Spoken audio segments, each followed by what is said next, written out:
নমস্কার। কেমন আছেন সবাই? আশা করি সবাই ভালো আছেন। আমিও ভালো আছি।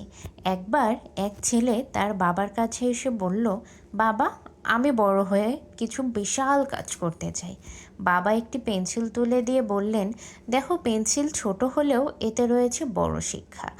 পেন্সিলের মধ্যে আসল শক্তি তার ভেতরে, যেমন মানুষের আসল শক্তি তার চরিত্রে। পেন্সিলে লেখে, ভুল হলে রাবার দিয়ে মুছতে ঠিক করে। ঠিক তেমনি আমাদেরও ভুল থেকে শিখতে হবে।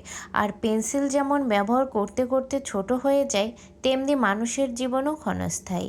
তাই জীবনকে সঠিক কাজে ব্যবহার করতে হবে। তাই এতে করে আমরা কি শিখি? এতে করে আমরা কি বুঝলাম?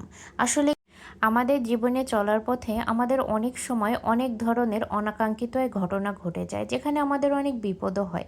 কিন্তু আমার মনে হয় বিপদে আমাদের ভেঙে না পড়ে সেই বিপদ থেকে আমাদের শিক্ষা নিয়ে পরবর্তীতে সচেতন থাকা। তাহলে আমরা একই ভুল বারবার করব না, আর একই বিপদেও বারবার পড়ব না। তো ভালো থাকবেন সবাই। Thank you.